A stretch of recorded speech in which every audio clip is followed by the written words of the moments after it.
Good afternoon. Nice to see all your faces. Like Dr. David Hanna said before, first of all I want to take my hat off to you for your work in many cities and many places. I came from Scotland, and UPF Scotland is not here, so I just want to mention the name of Oliver Lane, who's doing a lot of networking on an interfaith level in Dundee and around Scotland with Interfaith Scotland. And I'm sure before long you'll be hearing more of UPF in Scotland. But my task now is to just tell you a little bit of an update of our work in the Middle East. I was here a year ago, and at that time was speaking about two upcoming events. One of them was this one, which we held in December in Beirut, the inauguration of the International Association of Parliamentarians for Peace. This was successful and involved good parliamentarians from the Near East, also Syria, Jordan, Lebanon, also the Emirates, and some of the countries nearby involved in that. And this is another session from that inauguration. Just 2 days later, we had the inauguration in Palestine, in Ramallah. It was actually an introduction, but this is ongoing work of the development of cooperation with parliamentarians around the world. This year's work has been very much moving towards the North Africa area, and in April we went in as a delegation into Morocco and met with the Speaker of the Parliament, who is here in the back of the picture there. We went with two members of the Moroccan Parliament and have been working throughout the year to prepare for that. And one of the strengths of the IAPP launch in Lebanon was that it was done together with the Parliament, the invitations going out through the Parliament. And our desire in Morocco was to do something that would meet the needs and expectations of the Parliament. So there were many changes as we went along, including the whole structure of the event that we eventually held. This is an early visit when we went to Fez. Has anybody here been to Fez in Morocco? Look at the date of the university. 859. They claim to be the oldest university in the world, but I think some Indians may dispute that. But still, it's a very, very exciting ancient text, a very old text that you can see there. We came back in November, actually, but I was there in October, meeting with the Secretary General of both houses of the Moroccan Parliament. And we laid out our plan for a conference, as we have done in many countries in the world, over 80, a joint conference with the Parliament. And after I finished my presentation, the Secretary General of the upper house said, "That's impossible."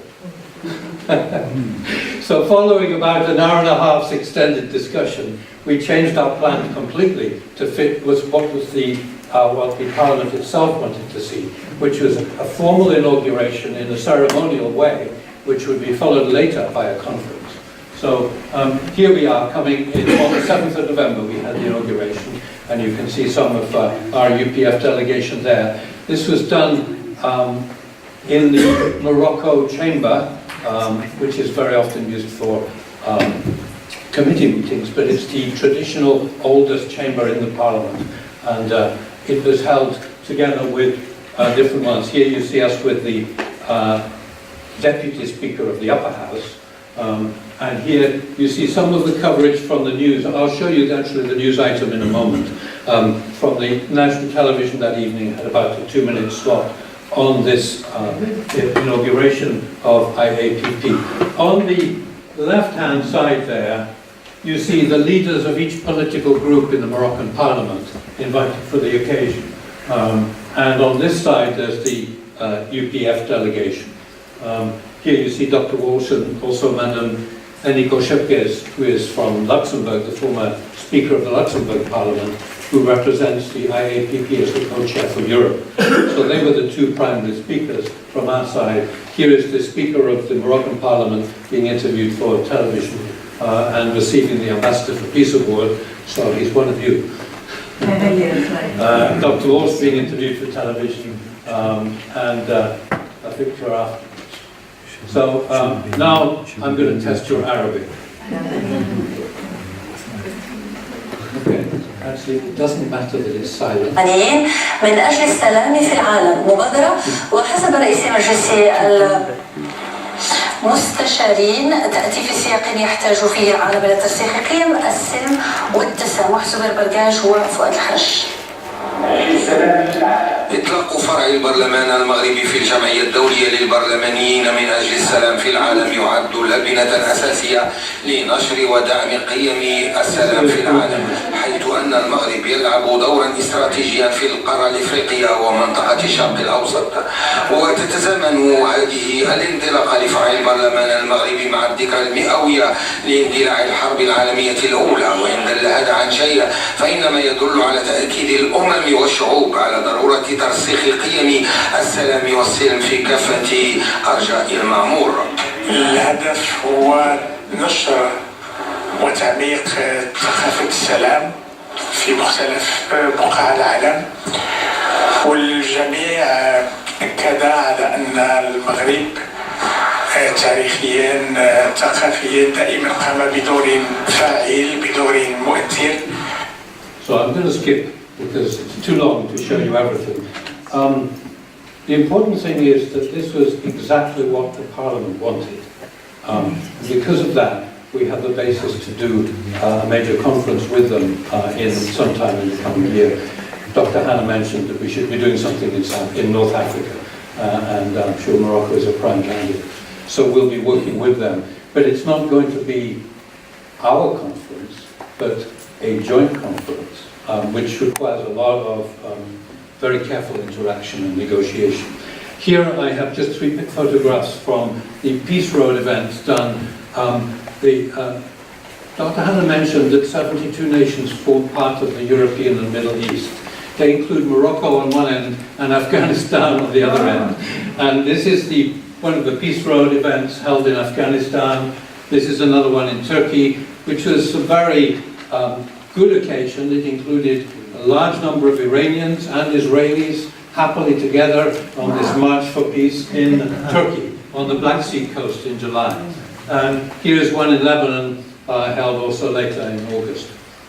So those are some examples. We've also been working in the region to do some preparation to inaugurate the Interreligious Association for Peace and Development, primarily in 2 nations, in Lebanon and in Israel. This is an example of cooperation with the Druze community. I'm sure some of you know who I mean when I say the Druze. They have a very global unification type of mind and a very also good sense of traditional values. So there's a lot of Druze in Syria, in Lebanon, in Israel, in Jordan, in that area in particular. So this is the Druze community working together with UPF Lebanon. And the same is happening on a different scale in UPF in Israel. But here, this is not specifically the Druze community, but it is one of the series of ongoing interfaith events that are held regularly throughout the year here at the Church of the Holy Sepulchre in Jerusalem. And here, at the time of the International Day of Peace, this is the same organization for the Jerusalem Forum for Understanding and Cooperation, and they're meeting here at the tent, the sukkah of the rabbi, meeting together with Islamic, Orthodox, Jewish, all the different traditions together. Quite a lot of ongoing work there in both those countries, which will lead into the inauguration of IAPD fairly soon. And another area that we've been working on is in the Gulf. In particular here, you see a nice picture from Abu Dhabi from the Sheikh Zayed Mosque. Beautiful place. We were there because actually UPF in Austria was approached by the government of the Emirates, who have a Ministry of Tolerance, because they wanted to have a summit for tolerance last month. Well, this month.